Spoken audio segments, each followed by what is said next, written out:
all, that cover's now defaced because some bozo the clown wrote their name on it. Before we get into that, we're at Gotham Newsstand. I'm Jason. And I'm Peter Hensel. And we're so glad you're here with us again today because I get to show off something and ramble about something and even tell some stories. Which, you know, if you're into comics, you like stories, right? You like stories. Comic book banter does matter. Comic book banter does matter. It does. So he doesn't become Thor. It's weird. And he has his experiences. But he doesn't, he's in Asgard in a Hall of Valhalla, like tripping off of what Thor is doing. Everybody loves stories. So here we go. Comic book banter. It does matter. And I brought, appropriately, a comic. This is issue 158 of the Uncanny X-Men, this era, because you have Chris Claremont, who took over the series. You know, X-Men wasn't doing too hot. He took it over from Archie Goodwin, who took it over from Len Wein. And they seemed to write good stories, but not know what to do, because it was like the editor was writing it, kind of. But you see, X-Men was one of those titles even where like I don't think they really knew what they wanted to do with it. And they didn't believe in it because you had all those reprints after a while, no new stories for like But it's crazy they kept doing a series of reprints for that long though. Yeah. Because the idea of the X-Men was something that was good. They just didn't need to make new stories about it. But what's interesting about the X-Men, common man didn't like the mutants at all. They thought, oh, that's crazy. Why is this person, showing off claws and flying and, shooting rays out of their eyes? It's like, okay, yeah, but you also have Captain America and the Hulk, and then you have Thor and Iron Man. Tony Stark was a businessman about town. I'm just thinking of all the heroes. He was just a guy, though. But, okay, so we're okay with the Hulk. We're okay with that guy, but we're not okay with Wolverine or Storm. What's up with that? It's weird. There's a weird mythology with the X-Men. But... just leaving that behind. This is like 8 to 10 years into that, and then you have Rogue showing up, who's a really interesting character. She was a villain. She was. She debuted in Avengers Annual Issue number 10. I'm curious if you know what her true first appearance would have been. Her first, it wouldn't have been Foom, would it? It would have been Miss Marvel 26, which was never published. Really? Oh, you don't know this? Wait, no, I don't. I'm going to draw this history bomb. Wait, yeah. I don't know this. Chris Claremont created Rogue for an unpublished issue of Miss Marvel that was even drawn by Mike Vosberg, but not scripted. And so he took the idea of that story and made it a caption thing in Avengers 10, and then a Marvel Superheroes 93 Summer Special reprints what would have been Miss Marvel, I think 26, maybe 25, and she does show up before the events of Avengers Annual 10 to steal Captain Marvel's powers. And what's funny is Avengers 10 acts like that already happens, and it recaps it. No kidding. Because Chris Claremont submitted the script for it thinking Miss Marvel was going to come out, and for whatever reason Jim Shooter hated Captain Marvel. We can talk about that a lot more later, but he decided to just can the series instead of publish this issue, and Chris was like, well, she's in Avengers Annual 10 recapping this issue, and he's like, let's just not say it happened in a previous issue. So Avengers Annual 10 has a recap of an issue that was never published. Did they ever do a version of that story later on? Yeah, there's a 1993 summer special, like those thick 60-page ones that has Miss Marvel and Sabretooth on the cover because Sabretooth's first appearance was going to be Rogue's first appearance as well. And Chris Claremont took the idea of Sabretooth and put it in Iron Fist later. Issue 14, you're right. I think it was 14. It was 14, Iron Fist 14, yeah. But even Pyro appears on the Brotherhood of Mutants, led by Mystique, which was the 90s X-Men's conceit or version of the Brotherhood of Evil Mutants that was in the unpublished Claremont Miss Marvel 26. So when the superhero special came out with this idea, it was crazy. Because it was the first time that hooked Mystique to the mutants even was this. And it's like this one issue Chris Claremont never got to write informed years of X-Men. Like if he had gotten to publish that, we wouldn't have gotten X-Men really. Because he would have had all these weird ideas he was obsessed with seeding, kind of, that he didn't get to grow. That's interesting because, I'm going to be real here.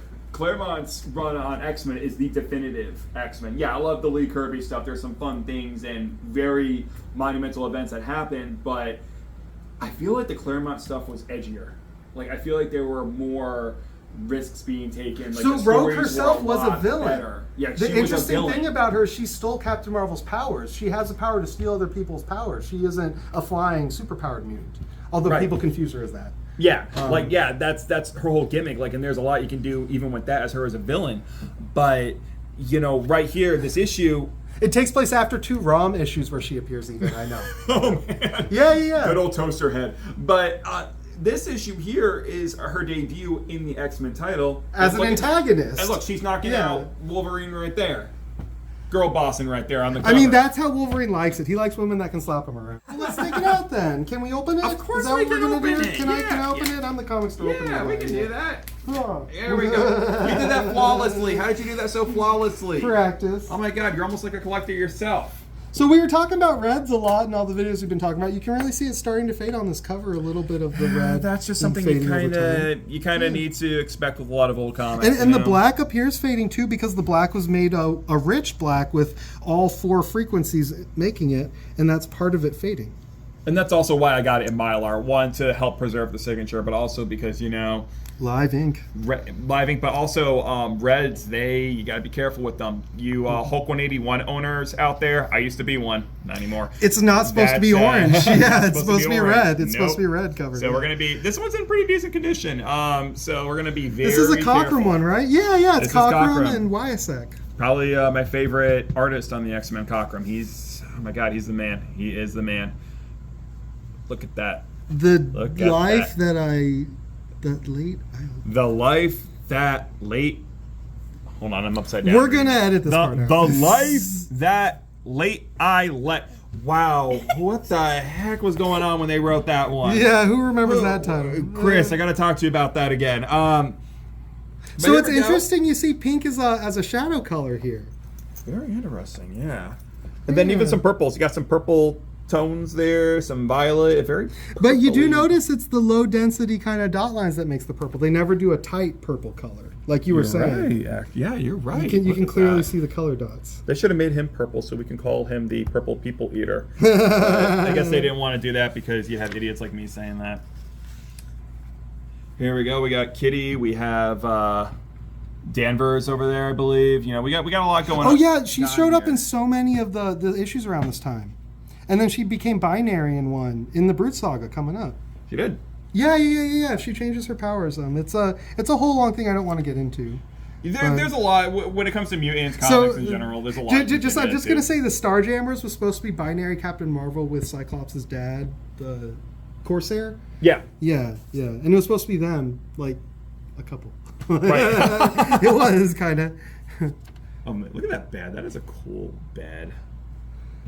It looks like a spaceship. What's cool is you have the monster being accepted so quick. Like in the mutants, they're like, oh yeah, I have a green, goblin Nightcrawler guy. Of course we're gonna talk to this lizard. I mean, we don't He's want not to a be threat. hypocrites. He's not a threat. Yeah. No, let's make him friend. Look at this. This is such a wonderful page. You have the eyes going on.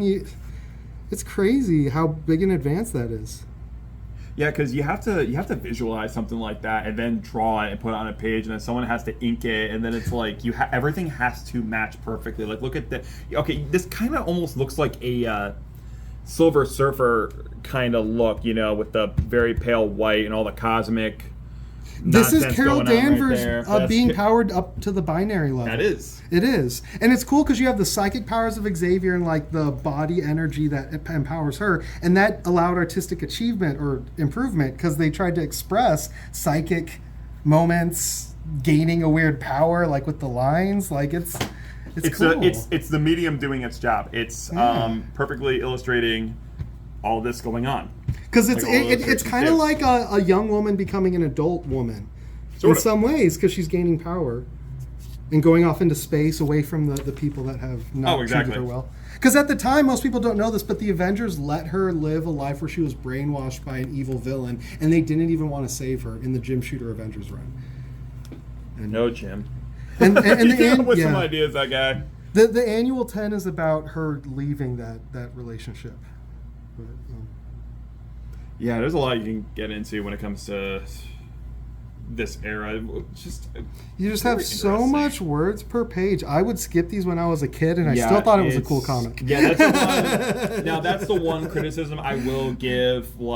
This era is that it is very dense. It is a very dense. Well, then again, it's like, how old was your average Uncanny reader? Like probably preteens. Probably this was probably a little bit more on the mature side than like the Lee and Kirby era. Yeah.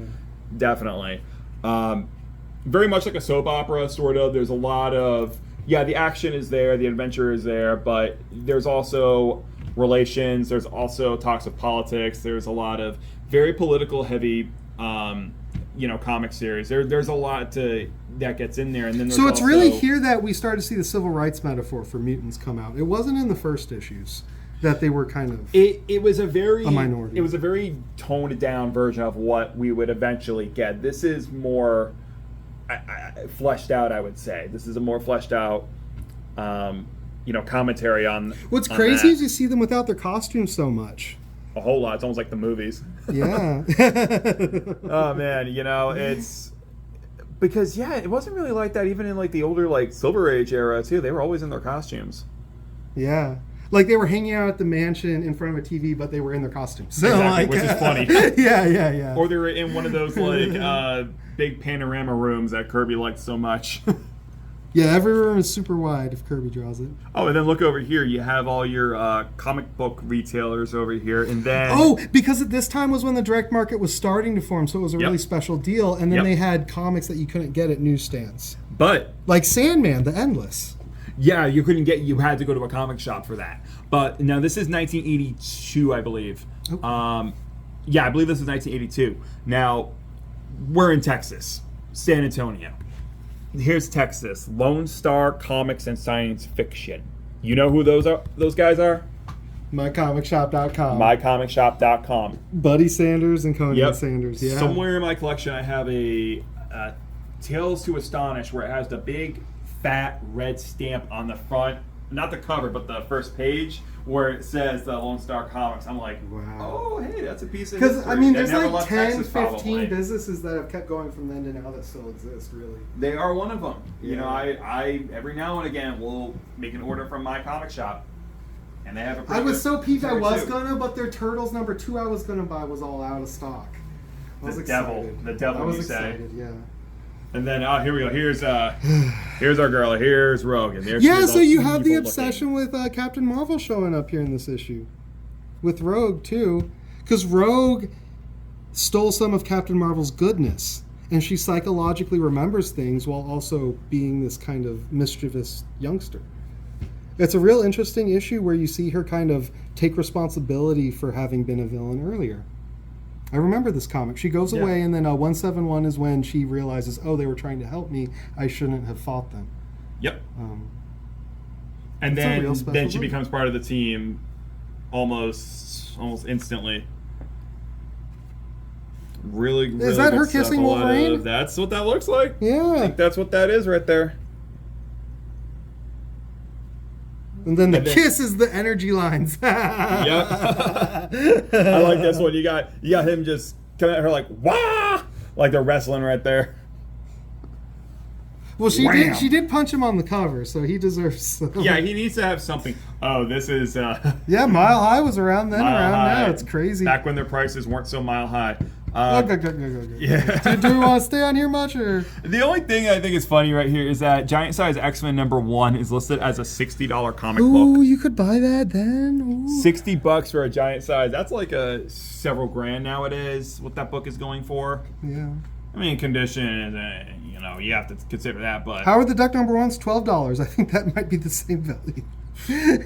wait, are you serious? Howard the Duck #1 was that expensive? 12 bucks. Only 12. They ain't more than that. I think I've seen They kind of are. fair. Now, yeah. I've seen like fine copies for like 20, but I guess it depends where you go. Oh, another cool thing about these comics though is just Storm being such a badass. Oh, and the way they draw her cape too. Look how believable that is. That is just like a really well drawn cape.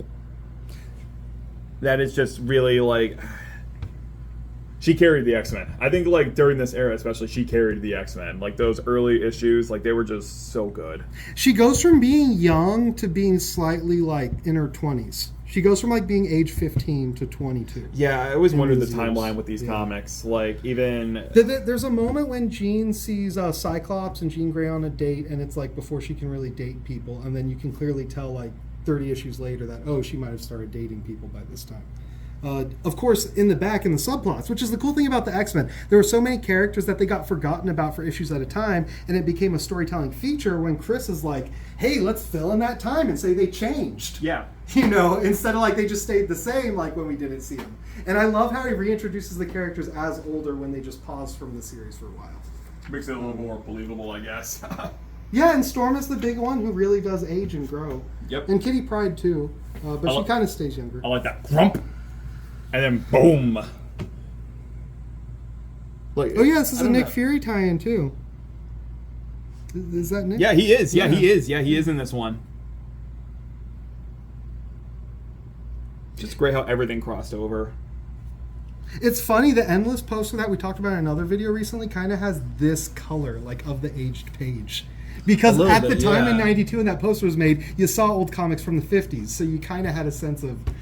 Like, what was an old page? Like, what the concept of, like, an old, like, comic book page would have been. Yeah, but, I mean, this comic, of course, isn't trying to be anything like that. I'm just pointing it out. But yeah. Yeah, but it's just...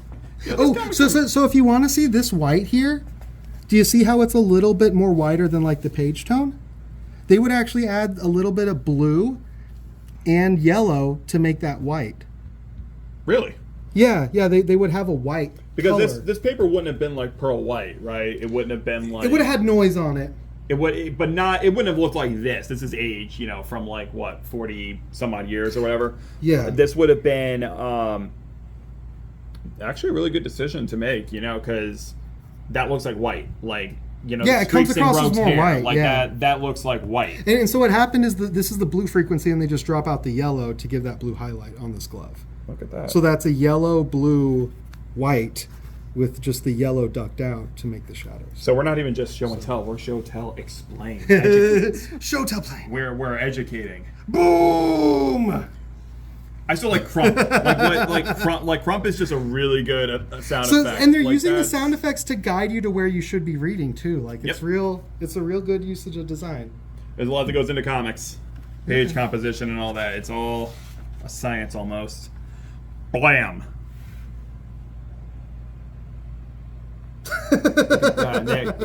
She is mad. Look at that devil. She looks like a Ditko drawing almost. That's with the widow's peak very and the arched, eyebrows. Cruella DeVille looking. I'm surprised she doesn't have like this Cheshire Cat smirk on her face with showing teeth. They probably wanted that, but they were like, yeah, probably tone that down. She's such a big villain. They both have to team up to take her down. She's such a good villain.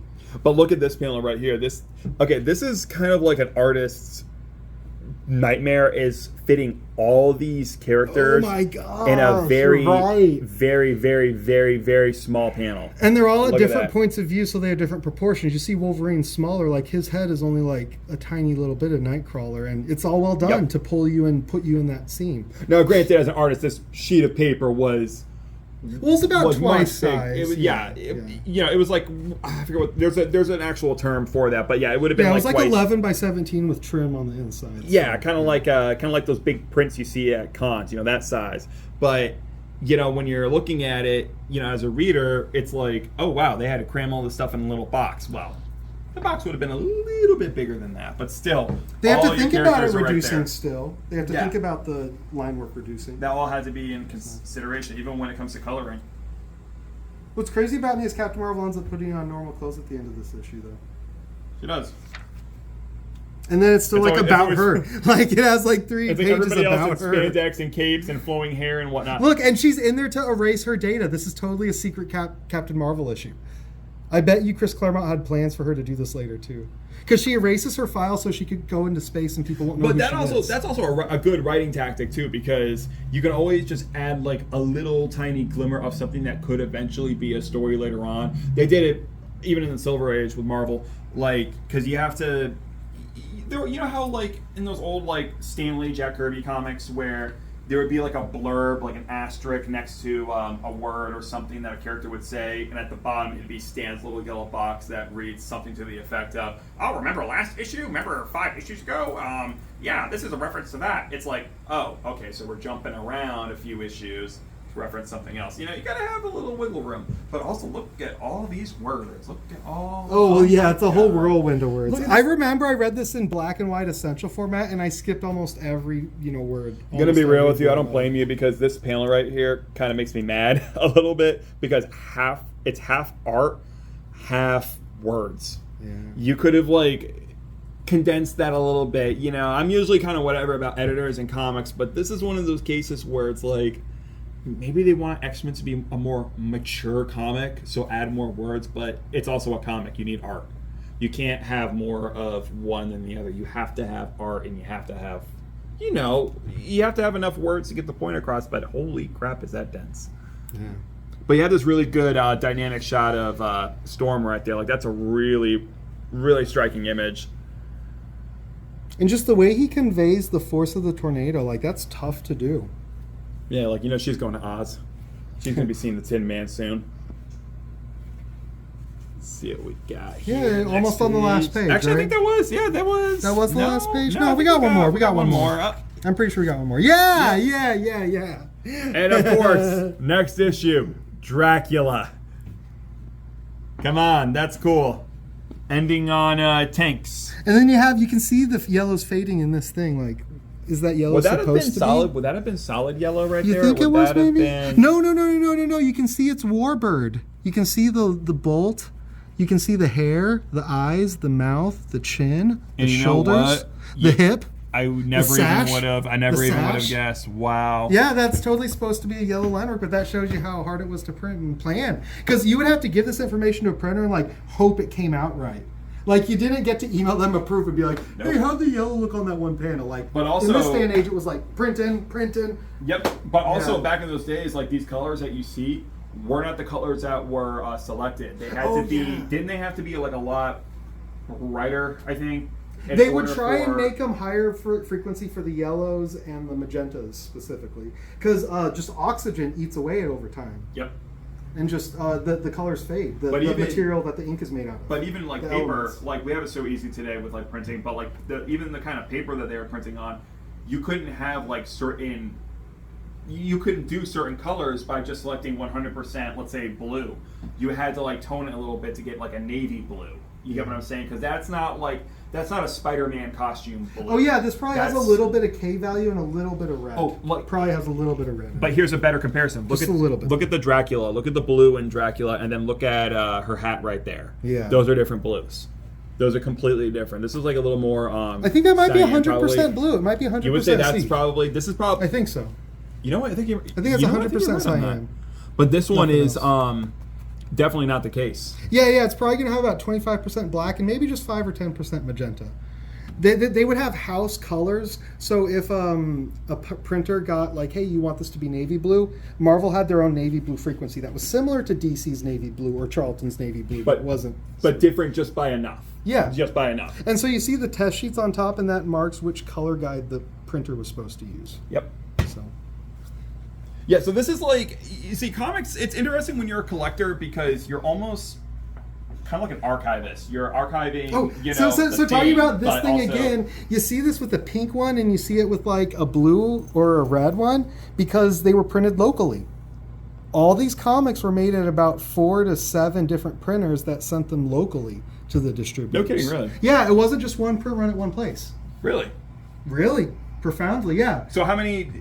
Do you know how many there would have been for, like, let's say, this book or, like, even just any book at that time? I don't want to say specifically without researching it because I know at one point there were, like, 10, and at one point there were, like, 3. Because I know New York. So there was one in New York. I think there was even... the price variance for Marvel distributed or show or illustrated. So the price variance for Marvel's when they tried, this is going to be 35 cents in this Texas market, but it's going to stay 30 cents in New York. That's why you got those issues of, I think X-Men 100 is one of them where... It's exactly that. Yeah. And then even Star Wars 1 is another one where it's a price variant. Star Wars #1 is a famous, really expensive price variant. Yeah. Very expensive, and they were printed at a different printer. And they were given slightly different photo stats or the things that they made the color sheets from.